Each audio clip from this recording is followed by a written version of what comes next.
Bueno, desde Campo de Ecología estamos viendo el tema de vacunas, ¿no? Que el tema de hace una semana, 10 días, que el gobierno, los políticos están hablando continuamente de la salvación esta de la vacuna de Oxford que se va a hacer en el país, en México.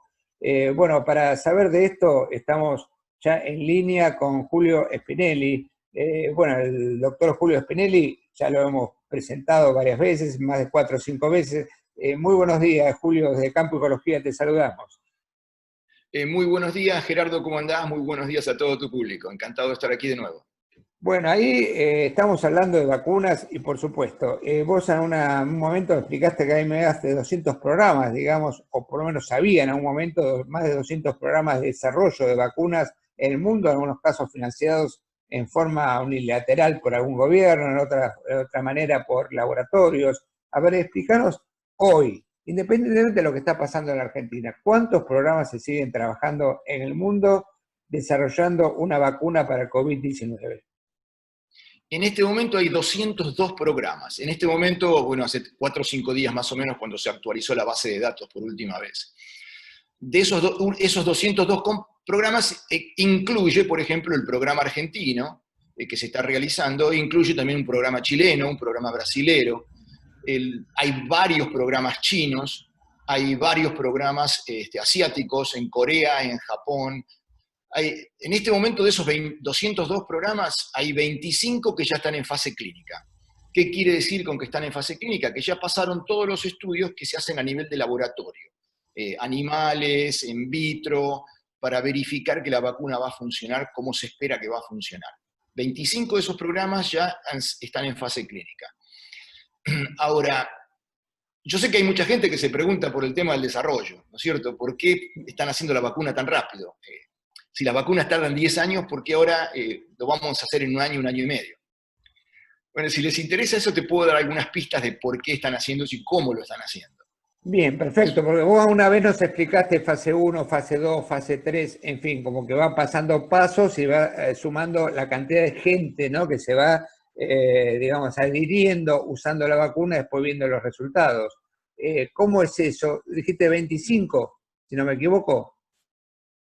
25 están en fase clínica, en distintas Bien. fases.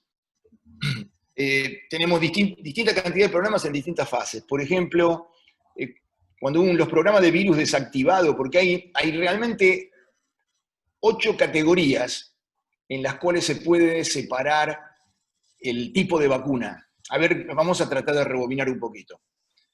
Las vacunas son siempre lo mismo. ¿Cómo estimulamos al sistema inmunológico para que el sistema inmunológico produzca los anticuerpos necesarios para atacar al virus antes de que nos ataque el virus? Entonces, para hacerles fácil esto a ustedes, les voy a explicar cómo funciona un virus en forma extremadamente simple. El virus es una llave que abre una cerradura en la célula. Cuando la cerradura esa se abre, el virus entra a la célula y tiene otras llaves que le permiten hacer que la célula empiece a fabricar copias de sí mismo. Es como que el virus entra a la célula y se fotocopia a sí mismo y tenés miles y miles de virus. En cada célula es una máquina de producir virus. La célula lo que tiene es una cerradura, donde entra la llave. Una vez que la llave es la llave correcta, la célula se cree que el virus es parte normal del funcionamiento de ella y lo deja entrar. Y una vez que entró, el virus se mete adentro del núcleo y empieza a hacer que la célula fabrique más copias del virus. Entonces ahí ya perdiste la batalla. Los virus de RNA, que como el virus del COVID, ni siquiera necesitan entrar al núcleo. Con que entren en la célula ya es suficiente, porque ya tienen adentro de sí mismos las instrucciones necesarias para que se produzcan más virus. Entonces la célula no tiene que decodificarla, no es DNA, no es un ácido que tiene que... La doble cadena del DNA, no tiene una sola cadena en el RNA, ya está lista para hacer copias de sí mismo. Son virus muy, muy peligrosos. Entonces, ¿qué es lo que claro, ocurre? de una manera es más peligroso que cualquier otro virus, en este caso. Claro, mucho más peligroso que cualquier otro virus normal. Entonces vos te encontrás con que la célula ahora está sonado, la célula empieza a producir copia del virus, el virus se mete en más células y así sigue la cadena, que es muy difícil de parar. Entonces, ¿cómo funciona el sistema inmunológico? El sistema inmunológico detecta, es complicado, me llevaría mucho tiempo explicárselo, pero el sistema inmunológico de alguna forma detecta que esto está ocurriendo y empieza a fabricar T-cells, células T, ¿sí? Específicamente orientadas a bloquear a este virus, que lo que hacen es, cuando encuentran una célula que está infectada, van y la destruyen.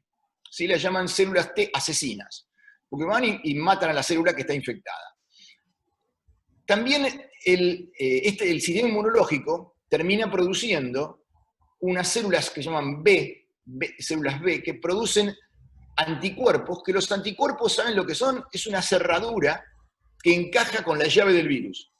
Entonces, las cerraduras que fabrican esos anticuerpos, lo que hacen es cada vez que ven una llave, plum, se engancha ahí y queda atrapada. Entonces, una vez que la llave del virus queda bloqueada con una cerradura, si trata de ir a la célula no puede entrar porque ya tiene la cerradura. ¿Me entienden? Si ya encontró la cerradura, ese virus ya quedó listo, no hace nada. Te puedo hacer una el virus quedó pregunta. enganchado en esa cerradura. Sí. Te puedo hacer una pregunta ahí. La gente, a ver, tengo un amigo que tuvo unos días de fiebre, tuvo, por supuesto, le dio positivo, 15 minutos, se hizo un análisis de sangre y le da que tiene anticuerpos, que tiene antígenos. ¿Esa persona ya lo tiene en forma natural? ¿Significa? Bueno, ahí, para separar bien las cosas, vos dijiste anticuerpo y antígeno. Antígeno es lo que marca, la marca del virus, ¿sí? El antígeno es el virus en sí mismo, pero no es realmente el virus, sino la marca que te indica que hay un virus presente. Ese es el antígeno, sería la llave. Los anticuerpos serían la cerradura que vos hacés circular por la sangre, que se engancha a la llave y la bloquea. ¿Me entendés? Vos no querés que te abran la puerta de tu casa, entonces vos mandás cerraduras que te bloquean las llaves. Entonces ya el tipo, por más que... Hago la pregunta distinta, entonces. ¿Uno puede saber mediante un análisis de sangre si presenta anticuerpos, si uno tiene anticuerpos ante ese virus específico? No es tan simple, ¿por qué? Porque se ha encontrado que alrededor de un 35, 40% de la gente tiene lo que se llama inmunidad de células T. Viste que yo te hablé que una de las formas de ataque es la célula T. Si vos tenés inmunidad de célula T, y la célula T es específica para el virus, la célula T va y reconoce la presencia del virus en la célula y mata a la célula. Entonces el virus no se duplica. Muchísima gente tiene ese tipo de inmunidad de célula T. ¿De dónde viene si el virus, el COVID-19 es un virus nuevo? Bueno, viene de inmunidad que se ha desarrollado al COVID-1, al SARS, a otros virus que tenían componentes parecidos, es decir, digamos, llaves parecidas a las de este virus, entonces el sistema inmunológico los reconoce, a esas secuencias, logra reconocer esas llaves y dice, uy, volvió el mismo virus, y va y lo bloquea. O lo bloquea ¿cómo? Con las células T lo destruye, o si las células T no logran o no existen en suficiente cantidad, se llega al proceso que es un poco más largo, donde las células B producen anticuerpos que van y específicamente bloquean, por ejemplo, la proteína del piquito que tiene el virus, que lo llaman el spike protein, la proteína de punta. Las células B pueden producir esos anticuerpos que van y bloquean específicamente esas proteínas, eso toma más tiempo. Las killer cells, las células T asesinas, son mucho más rápidas, actúan rápidamente. Entonces tu amigo, por ejemplo, pudo haber podido lidiar con el virus solamente con células T, sin necesidad de generar los anticuerpos específicos para el virus. Entonces, se acabó el virus, se acabó el problema, no se generan anticuerpos. Bien, yo te interrumpí en ese detalle, pero vos estabas, perdón, explicando los 25, digamos, programas que estaban más avanzados en fases más avanzadas. Te escuchamos. Lo que pasa es que lo que preguntaste es muy importante también, porque es lo que da la esperanza de que se logre llegar a una inmunidad de manada con muchísima menos gente contagiada que la que se creía. Lo llaman la teoría de XYZ, porque en realidad el total de personas infectadas o con protección a la infección es mucho más alta que lo que se cree, porque ya hay mucha gente que de virus anteriores tienen inmunidad. Entonces, si vos vas, como hizo el gobierno de la Ciudad de Buenos Aires, a medir anticuerpos, solamente vas a encontrarte con un subgrupo muy pequeño de la gente que tiene los anticuerpos expresados en ese momento en el tiempo, porque los anticuerpos suben y después bajan. ¿Sí? Y inclusive, aunque estés mirando los anticuerpos de largo plazo, también a los pocos meses esos anticuerpos van a bajar. Las que se mantienen son las células T, hay células T memoria, que son las que pueden van y matan a la célula que tiene el virus adentro. Esas células duran 13, 14 años, pero no hay análisis, existen los análisis, pero son muy caros y muy complicados para ver si alguien tiene células T. Entonces, cuando vos escuchás que están viendo quién tiene una inmunidad ya propia al virus, lo que en realidad estás viendo es un subgrupo muy pequeño de los que tienen inmunidad al virus. Es más, han encontrado en familias donde se contagió uno solo, viste que hay un caso, uy, se contagió él y no se contagió la esposa, la hija. Muchas personas, sí. Bueno, todos ellos han encontrado que la mayoría de ellos, de esas personas que no se contagiaron, es porque tenían inmunidad de células T. Entonces, en realidad se contagiaron, pero las células T reventaron al virus. Entonces, vos haces un PCR y te da negativo, porque nunca se pudo reproducir el virus, porque la gente ya tenía inmunidad. Si no le haces una medición, una evaluación de células T, no sabés. Y estos son estudios que se han hecho en los países nórdicos, ¿no es cierto? Estos hay trabajos científicos específicamente que han estudiado esto que te estoy relatando en este momento. Por eso es muy importante, porque ya hay una inmunidad intrínseca muy grande. Si vos decís que los factores de célula T de inmunidad son un 40% de la población, y tenés un 20% de la población contagiado, como ocurrió en Nueva York, y bueno, te vas a encontrar que la curva baja. Pasaste el pico. ¿Por qué? Porque ahora tenés 60% de la población inmune. Y si a esto le agregás que no podés realmente, cuando vos haces inmunidad de manada, no podés concentrarte en toda la base, ponele que lo hagas con ganado, ¿no es cierto? Y vos tenés ganado, tenés animales que no se contactan con otros animales, que no les gusta estar en manada, se aíslan, están siempre aislados. Pero hay 4 o 5 animales que son los que más se mueven por todos lados, están jodiendo por todos lados. ¿Y quiénes querés que sean inmunes? ¿Los que están aislados y no se contactan, los que se están moviendo por todos lados? La respuesta es obvia, los que se están moviendo, porque también pueden estar transportando el virus. Entonces lo que te ocurre es que cuando se te inmuniza una pequeña población, una pequeña parte de la población, pero esa pequeña parte que se inmuniza es la que se mueve para todos lados, lo que vos te encontrás es de que tenés una inmunidad de manada con muchísimo menos porcentaje que el 70-80% del que se hablaba originalmente. Porque ese modelo que dice inmunidad de manada del 70-80%, asume una movilidad igual. Y no es lo mismo, sobre todo en los seres humanos, la persona que se queda aislada de los demás, que hay muchísimos, que el tipo que va y está de fiesta en fiesta todas las noches contactándose con 20, 30 personas todas las noches. Como tenemos casos, ¿no es cierto? Ha habido en la televisión casos de ese tipo, de personas, que han hecho un desastre, pero ese tipo de persona, una vez que se inmunizó, ya te quedaste con uno menos que está transmitiendo. Entonces, con 60% probablemente ya logramos inmunidad de manada, lo cual no significa que con un 20% de la población vos vas a tener ya inmunidad de manada, porque es 20 más 40 que tienen inmunidad de tipo de celular de tipo de las células T. Esto es muy significativo, porque también te dice que hagas lo que hagas, estés donde estés, se te va a enfermar el 20% de la población. Vos podés retrasar eso, pero te va a ocurrir. Que por un ejemplo sería Jujuy, ¿no es cierto? Porque todos son susceptibles y nadie se ha contagiado y no tenés el bloqueo que es necesario para que no se propague. Entonces, todo lo que vos lográs con una cuarentena como la que hemos tenido hasta el momento es retrasar la propagación, pero no la parás. La única forma que la podrías parar es logrando inmunidad con vacunas. Y ahí viene el tema de las vacunas. Te dejo que me preguntes porque si no hablo demasiado. Sí, no, la pregunta es, hablaste de 25 programas más avanzados. Algunos pueden ser exitosos, otros no. ¿Cómo se mide el éxito? ¿Por la cantidad de personas que realmente quedan, que zafan la enfermedad una vez vacunados, o por el tiempo, el tiempo por el cual protege, digamos, esa vacuna? ¿Cuál es el índice de medición?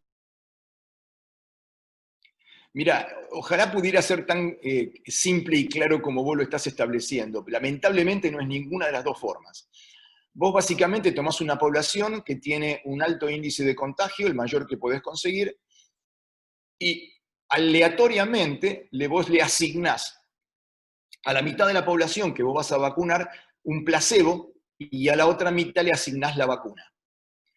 Ni el médico ni el paciente pueden saber si él tiene la vacuna o tiene un placebo. No se le informa ni al médico ni al paciente. Recibe una inyección y solamente escondido en una computadora se sabe si ese frasquito tenía un placebo o tenía la vacuna verdadera.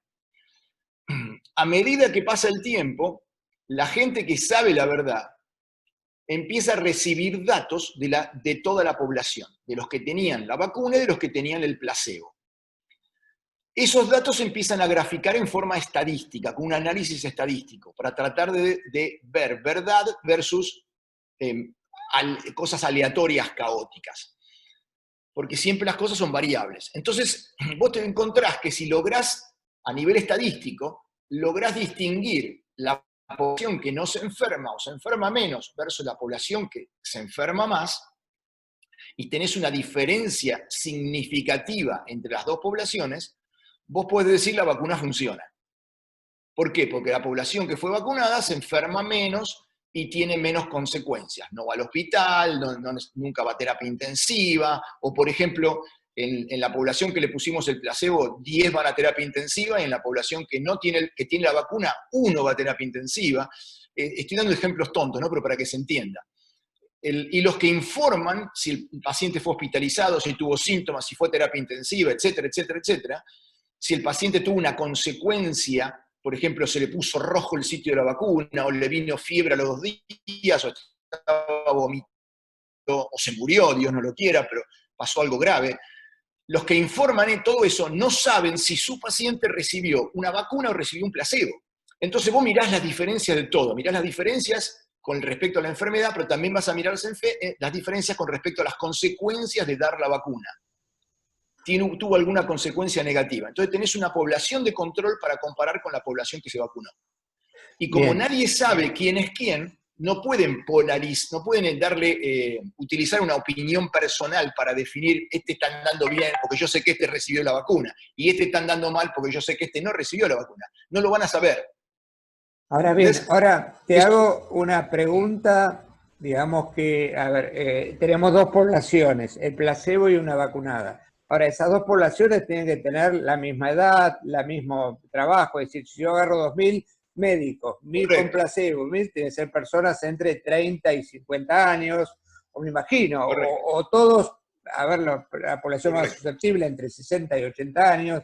¿Cómo se hace eso? Por eso demoraría mucho tiempo. No es cuestión de que en la cole tenga 18 años y quiera inscribirse como No, muestra. Me hay parece, métodos, Gerardo, hay métodos muy, muy desarrollados de randomizar, cómo hacer aleatoria la distribución y cómo emparejar las dos poblaciones. Aún más, en el caso de que hubiera una diferencia, que no la va a haber, porque vos lo planeás de entrada eso, cómo vas a randomizar, cómo vas a hacer que las dos poblaciones sean aleatorias. Si hubiera alguna diferencia, la podés corregir, pero no va a ocurrir. No, lo van a hacer bien. Esto estoy totalmente seguro. Conozco a mis colegas que diseñan los estudios clínicos. Yo he diseñado estudios clínicos, conozco cómo se hace esto. Son errores que no se van a cometer porque esto es internacional. Acá han trabajado las mejores mentes en desarrollar esto. Hay muchas técnicas que se pueden utilizar, no sé cuál van a utilizar, pero hay muchas técnicas que se pueden utilizar para evitar ese tipo de problemas. bien, con respecto a estas que nosotros, bueno, nosotros ya adoptamos, digamos, una vacuna, o le dimos a una vacuna junto con México. Brasil creo que un mes y medio antes también lo había aceptado, el mismo laboratorio. ¿Este en qué estado está? Bueno, en realidad lo que está ocurriendo acá es que políticamente tiene muchas consecuencias, por eso nadie lo habla, pero en realidad lo que ocurre acá es que debido a las políticas amigables hacia las inversiones que trató de implementar o implementó el gobierno anterior, de Mauricio Macri, se logró que AstraZeneca, en conjunto con un capital privado, montaran un laboratorio para la producción de anticuerpos monoclonales. ¿Qué son los anticuerpos monoclonales? Si ustedes se acuerdan, yo les conté de la cerradura y les conté de la llave. La llave es la que arma los líos y la cerradura la bloquea, porque ahora ya quedó bloqueada, no puede abrir nada. No puede engañar a una célula para entrar porque está bloqueada, le pusimos una llave delante. Los anticuerpos monoclonales son anticuerpos que se diseñan específicamente para bloquear un receptor. Yo específicamente hay una llave y diseño un anticuerpo para que lo bloquee. Eso no es una vacuna porque no es el cuerpo que lo está generando, sino son cultivos en células que se hacen afuera, ¿sí? Que sería como que yo estoy haciendo una fermentación gigantesca, para ustedes que están en el campo lo conocen perfectamente el proceso, están haciendo una fermentación pero controlada, con células controladas, haciéndolas producir a las células un específico tipo de anticuerpo, que tiene las características de cerradura que va a ir a bloquear a un antígeno. Eso se puede hacer para muchísimas cosas, se puede hacer para una enfermedad o se puede hacer, por ejemplo, para tratar el cáncer, porque yo puedo entender cómo funcionan las células cancerígenas y crear un anticuerpo que específicamente bloquea el camino. ¿Por qué no se está siguiendo esto a nivel mundial? ¿Por qué no están preparando anticuerpos para el COVID? Porque se podría hacer. La respuesta es sí, se está haciendo. El problema es que es mucho más caro, es mucho más costoso y con suerte se van a tener 100.000, 200.000, quizá 300.000 dosis de este tipo de anticuerpo monoclonal. Porque este anticuerpo no depende del cuerpo tuyo generando anticuerpos contra el COVID, directamente te inyectan los anticuerpos, que fueron cultivados en células afuera del cuerpo humano, ¿no es cierto? No usan nuestras propias células, sino utilizan otras células. Esos existen. Entonces, cuando se hizo esta inversión en Argentina, se hizo para generar una fábrica que produjera anticuerpos monoclonales, que son muy costosos, y seguramente estaban apuntando a la gente, a los argentinos de mayor nivel de ingresos, Susana Jiménez, por darles un nombre, ¿no es cierto? Maradona, por darles otro extremo. Y ese tipo de producción les permitía generar anticuerpos monoclonales para todo Latinoamérica. Y las compañías tratan de distribuir sus sistemas de producción en todo el mundo para optimizar lo que se llama cadena de suministro, que es otro tema que podemos charlar, lo charlamos antes de la entrevista con vos, podemos hablar en otro momento. Pero una vez que vos tenés esa planta, tiene equipamiento muy especial que les permite hacer que células produzcan un cierto tipo de anticuerpo. También pueden hacer que produzca un cierto tipo de proteína, como es lo que necesita la vacuna de Oxford. ¿No es cierto? Ellos trabajan con un adenovirus que tiene un cierto DNA, hay que hacer una pequeña ingeniería genética y después hay que producirlo. Es un adenovirus de los monos, el que utiliza Oxford, que produce el resfrío común, ¿no es cierto?, entre los monos. Entonces el ser humano no tiene anticuerpos y cuando nos inyecten ese adenovirus va a poder invadir nuestras células. Y al invadir nuestras células va a meter en nuestro núcleo de nuestras células un DNA que va a hacer que produzcamos el spike protein, la proteína de punta, de lanza, ¿no es cierto?, del virus del COVID. Que no hace nada, la proteína sola no hace nada, es una llave que no hace nada. El problema es cuando la llave viene con todo el virus atrás, ¿no es cierto?, y que nos enferma. Entonces, cuando produzca esa llave, el cuerpo la va a detectar como una invasión y va a generar los anticuerpos para bloquear la llave. Bien, como les dije antes, ¿podemos hacer los anticuerpos? Sí, por supuesto que podríamos. Nada más que no se pueden hacer en la cantidad necesaria y al costo necesario para que se pudieran distribuir en todo el planeta. Bien, esta inversión no sé de si... AstraZeneca, si mal no leí, que fue creo que el año pasado, el mayo del 2019, como decís bien vos, Correcto. también debe tener influencia el hecho que la Argentina tiene científicos, digamos, para llevarlo adelante, porque muchos argentinos, por supuesto... Definitivamente. Argentina tiene un programa de biología molecular y bioquímica molecular excelente. Desde hace muchísimos años yo tuve el placer de hacer un doctorado en el INCIBio, Instituto Superior de Investigaciones Biológicas del CONICET, en el año 89 lo terminé. Fue justo cuando me fui a Estados Unidos, y ahí teníamos biólogos y bioquímicos moleculares de primer nivel. Eran tan buenos que se tuvieron que ir, porque ya competían entre ellos, y se fueron para todo el país, y crearon escuela. Y además tuvimos el Instituto del Eluar, que ya creó escuela desde el Eluar mismo. Claro. Realmente en la Argentina hay muy buena biología molecular y muy buena bioquímica molecular. Te quería hacer una pregunta que seguramente muchos de nuestros oyentes están preocupados por el tema, pero en un caso se ha dicho que muchos de estos anticuerpos, vos nombraste ARN de monos, pero que se utilizan fetos humanos para algunas vacunas y se tienen miedo. Perdón. No, simplemente porque escuché la palabra monos. No, perdón, escuché la palabra monos. Tachamos eso. Por favor, no, porque es una barra avanzada. Escuché la palabra monos. Es adenovirus, es un adenovirus de mono. El adenovirus transmite la enfermedad del resfrío común entre los monos, el que está usando la vacuna de Oxford. A ese adenovirus, ¿sí?, le hacen ingeniería genética y le cambian unos genes para que produzca, ¿sí?, cuando está dentro de la célula, haga que la célula nuestra produzca las espigas, las puntas de lanza del virus del COVID. Bien. ¿Sí? El RNA, que RNA es la vacuna de Moderna, por ejemplo, o la vacuna de Pfizer, esas son instrucciones directamente a la célula para que la célula produzca la misma molécula, básicamente la misma punta de lanza. Pero hay una diferencia gigantesca. En el caso de la vacuna de Oxford, ellos están utilizando un virus que va a penetrar hasta el núcleo de la célula, ¿sí? Y tienen que usar un virus que nuestro cuerpo no rechace. En cambio, las vacunas basadas en RNA, que se llama mRNA, directamente entran al agujero de la célula, pero no tienen que entrar al núcleo.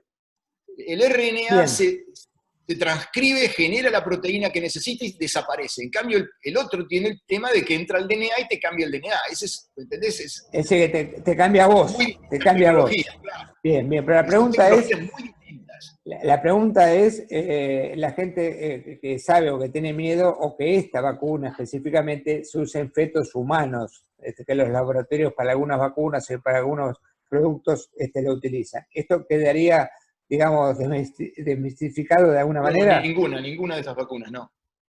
Perfecto, perfecto. Bueno, Ninguna de las vacunas que yo conozco utiliza fetos. No. bien, la otra pregunta sería, no sabemos la cantidad de vacunas que va a tener disponible, ni tampoco el tiempo, digamos, ¿no? ¿Cuándo va a ser esto? Si vos, seguramente va a ser limitado, la cantidad no va a haber para 40 millones, 45 millones de argentinos. ¿Cuál uno lo aplicaría digamos, a la población más riesgosa, de más edad, a los trasplantados, digamos, a los problemas, digamos, que tienen problemas, enfermedades previas? ¿Cuál sería la gente que tendría que recibir en primer lugar, en primera fila, esta vacuna? Mira, yo lo que escuché en una entrevista que le hicieron al director del laboratorio de la compañía que está produciendo el principio básico, porque la Argentina va a producir nada más que el principio básico, va a crecer esos adenovirus que yo les hablaba, y después eso se va a empacar en México, se van a transportar a México, se van a empaquetar en México, y después desde México se van a distribuir. Es decir, no es que la Argentina produzca la vacuna, no, eso no es así. La Argentina va a participar en un esfuerzo internacional para producir la vacuna, produciendo uno de sus componentes esenciales, y lo va a hacer gracias a una inversión y que dio lugar a un año entero de trabajo para generar la infraestructura necesaria para poder producir ese insumo básico. Sin ese año de trabajo, la Argentina no podría participar en todo esto, a pesar de que tenemos bioquímicos moleculares excelentes, pero no tendríamos el equipamiento o las instalaciones para hacerlo. La razón que se eligió la Argentina es porque esa inversión que se hizo posibilitó que hoy, cuando hay una necesidad, se puede, ¿cómo se dice?, reasignar a otro propósito para el cual va a servir. Entonces, es muy importante, esto revela la importancia de la generación de infraestructura, no solo de conocimiento, sino de infraestructura. Ahora bien, lo que yo escuché a este jefe de laboratorio, director del laboratorio, decir, o director de la empresa, decir que iba a ser producido, era que ellos iban a tener listo este adenovirus para el fines del primer semestre, ¿sí?, del año que viene. En el mundo que yo viví cuando estaba dentro de una empresa, eso significaba 30 de junio, ¿viste? No, ni un día antes, pero puede ser que lo tengan antes. Cuando eso está terminado, lo tienen que mandar a México, donde en México se tiene que transformar en los viales que tiene la vacuna, y después eso se tiene que distribuir. ¿Cuándo va a llegar en cantidades suficientes a la Argentina para vacunar a toda la población? No tengo la menor idea. Les digo lo único que yo sé por lo que escuché en una entrevista televisiva que le hicieron en TN. Ahora bien, una vez que la vacuna esté disponible, yo creo que es clarísimo cómo hay que distribuirla. Primero tenés que excluir a todos los que fueron contagiados. ¿Sí? Si vos ya tuviste el COVID-19, olvídate, ni te presentes a la vacuna, al menos por ahora. Segundo, hay que darle prioridad a todos los que sean inmunodeprimidos, que tengan insuficiencias inmunológicas. Hay que darle prioridad a todos los que tengan los factores de riesgo. Los factores de riesgo fueron edad, obesidad, diabetes, etcétera, etcétera, etcétera. Y recién después hay que empezar a bajar. Esa sería mi perspectiva, ¿no es cierto? De cómo esto se llama triage en medicina, donde tenés que tomar los de mayor riesgo y son los que tenés que ir vacunando primero. Y en este caso, los médicos, las enfermeras, todo lo que sea, digamos que están en primera fila, ¿tendrían que estar ahí independientemente de la edad o de sus factores de riesgo? En mi opinión, no, porque si vos tenés un médico una médica como la que estaban entrevistando hoy en Radio Mitre a la mañana, que ya tuvo el COVID, ¿para qué la vas a vacunar? ¿Me entendés? No, yo creo que esto se tiene que, si bien estar en el sistema de salud te agrega puntos, pero no te tiene que poner arriba de todo, porque si vos sos bajo riesgo, por tu perfil de muy bajo riesgo, primero hay que darles a los de alto riesgo la vacuna. Esa es mi opinión, bien, ¿no? Bueno, te agradecemos muchísimo, Julio. Por supuesto van a quedar muchas dudas y seguramente esto va a dar lugar a una segunda entrevista. Pero te voy a hacer una última pregunta algo que vos sabés muy bien, como tanto como, o más que lo que explicaste, pero ¿cómo se pone el precio a una vacuna de este tipo? Por la demanda, por la oferta, por las miles y miles de millones de dólares que han gastado los gobiernos, digamos, en esto. ¿Cómo se pone el precio? Porque ya los políticos han hablado que va a costar 400 pesos, 500 pesos, sin saber todavía cuándo ni cuántas dosis van a haber. ¿Se puede saber eso? Mira, Gerardo, hay muchísima información sobre este tema. Como siempre tenemos que excluir a la Argentina, porque la Argentina es distinta, ¿no es cierto? Acuérdate que acá tenemos 25, 35 o 50 tipos de dólar, ¿no es cierto? Entonces, lamentablemente te voy a excluir a la Argentina.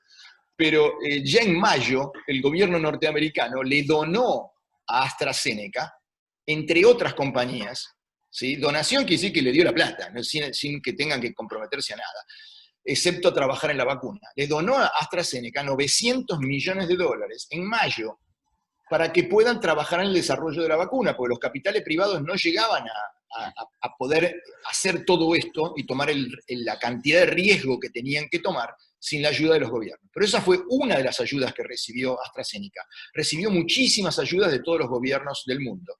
No tanto quizá como Estados Unidos, pero bastante altas. ¿Qué es lo que hizo AstraZeneca de su propio moto? Se comprometieron legalmente a no ganar dinero con la vacuna del COVID-19 hasta después que pase la pandemia. Esto lo han dicho por televisión, pero se les pierde mucho a la gente. Es muy importante entender de que ha habido una altísima generosidad a nivel mundial, donde se ha colaborado para que se pueda hacer lo mejor posible al menor costo posible, y que muchas compañías como AstraZeneca se han comprometido a no ganar dinero durante la duración de la pandemia. ¿Por qué lo hacen? Porque en un sistema liberal no es un sistema comunista, ¿no es cierto? Lo hacen porque tienen un motivo de ganancia. Pero esto ya lo dijo hace muchos años el CEO de una de las compañías más grandes del mundo, Bagó, que logró crecer por siempre, básicamente, hasta que él se retiró. Que el secreto de tener un laboratorio medicinal que gana dinero continuo y consistentemente es proveer valor a la sociedad. Porque él decía, si vos proveés valor a la sociedad te lo va a devolver. Ellos lo que piensan, estoy seguro, es de que si bien en este momento no van a ganar dinero, pero se van a posicionar en el futuro para lograr que la sociedad les devuelva el valor que ellos han invertido. Bien. Esa es mi respuesta al precio. ¿Cómo se va a traducir eso en un costo en Argentina? No sé.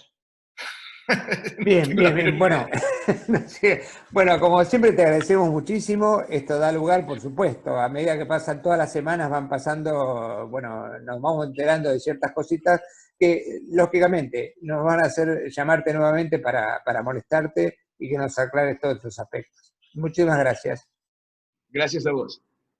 Julio Spinelli explicando estos detalles, bueno, detalles y profundas, digamos, de lo que es una vacuna, para qué sirve, cuánto tiempo, hasta se atrevió a afirmar hasta cuánto podría llegar a valer en la Argentina y cómo interpretan, digamos, los laboratorios en esta época de pandemia esta situación.